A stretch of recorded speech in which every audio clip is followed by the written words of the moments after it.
Salut à tous, j'espère que vous allez bien et surtout après avoir vu un match comme ça, on se retrouve pour le débrief de ce FC DAC OM, troisième match de prépa contre une équipe de D1 slovaque et première défaite dans cette pré-saison, 2-1 et un débrief qui s'annonce un petit peu salé même si évidemment faut pas tirer de conclusion hâtive, ça reste un match de prépa et je préfère voir ce genre de choses maintenant qu'au début du championnat. Comme d'habitude, je vais donc faire une petite analyse du match et une analyse des joueurs pour faire le point après ce troisième galop d'essai de prépa. N'hésitez pas à nous suivre sur Twitter et Insta, les liens sont en description. N'oubliez pas de vous abonner en activant la petite cloche pour être au courant de chaque sortie de vidéo, à mettre un petit pouce bleu pour soutenir la chaîne et à nous donner votre avis sur le match dans les commentaires. D'ailleurs, n'hésitez pas aussi à nous donner vos tops et vos flops du match dans les commentaires, c'est toujours intéressant de voir l'analyse de chacun et ça va nous permettre de débattre, ce qui est toujours super intéressant entre nous. On commence comme toujours par un petit point sur la compo d'équipe au début de ce match. Mandanda débute, à droite et à gauche de la défense on trouve Sarr et Amavi, la charnière Alvaro Chaeta-Tsar est alignée aussi histoire de bien faire travailler les automatismes. Gaï en sentinelle, Sanson associé à Chabrol au milieu. Payet à gauche, Germain à droite était chargé d'alimenter Ake en ballon, lui qui était titulaire en pointe. Une bonne manière de tester de nouvelles combinaisons de compos et ça sert aussi à ça une prépa. Pour l'analyse de ce match, la première chose à relever c'est que dans l'état d'esprit en première mi-temps, il n'y avait rien. Je me suis demandé même s'ils avaient vraiment envie de jouer, très honnêtement je suis pas sûr. Je reviendrai sur les cas individuels un petit peu plus tard dans cette vidéo. Alors déjà, beaucoup trop d'espace laissé derrière,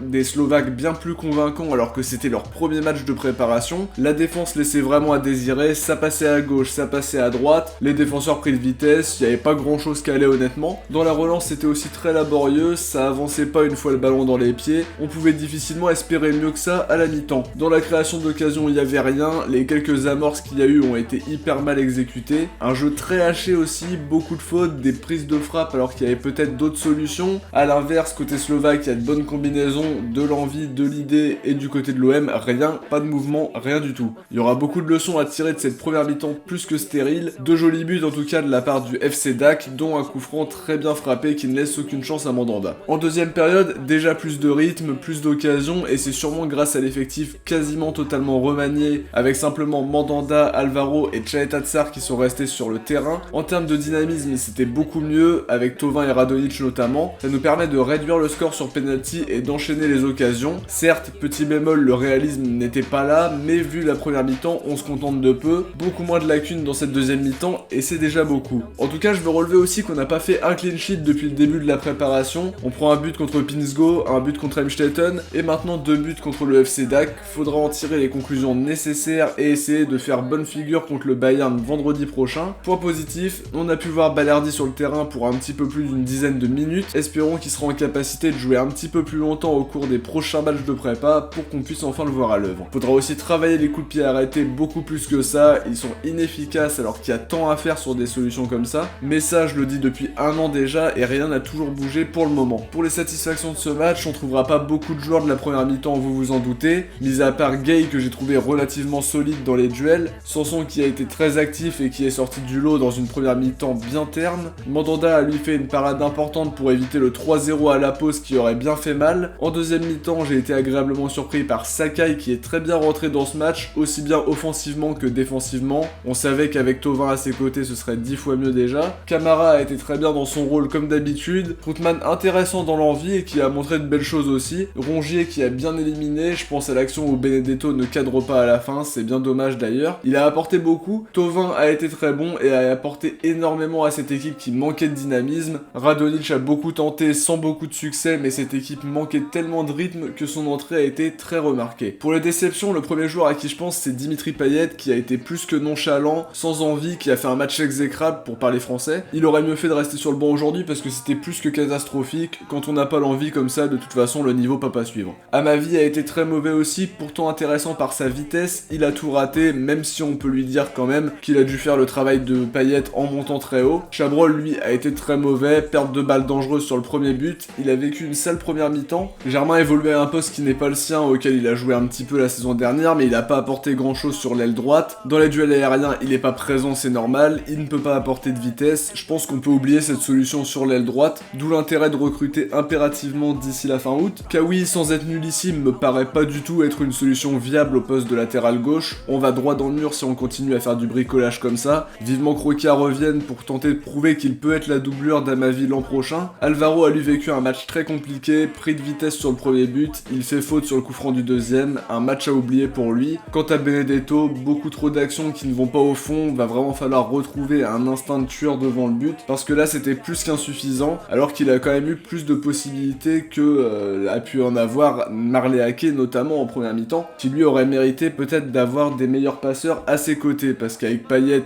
qui jouait avec une demi-envie, et Germain qui lui n'est pas ailier droit de formation, qui n'est pas bon en centre, etc. Marley Ake a été un petit peu trop esselé, donc je le mettrai pas dans les déceptions, contrairement à Benedetto qui pour moi aurait pu faire beaucoup mieux ce soir. Voilà, c'était un petit peu pour faire le tour de ce troisième match de préparation. J'espère que l'analyse vous a plu, si c'est le cas dites-le nous dans les commentaires, ça nous fait toujours très plaisir. On se retrouve très bientôt, je pense demain pour un Actu OM, pour revenir un petit peu sur tout ce qui va se passer au niveau du Head of Football, du Mercato, etc. Je vous remercie en tout cas d'avoir regardé cette vidéo. Ciao, portez-vous bien et surtout allez l'OM.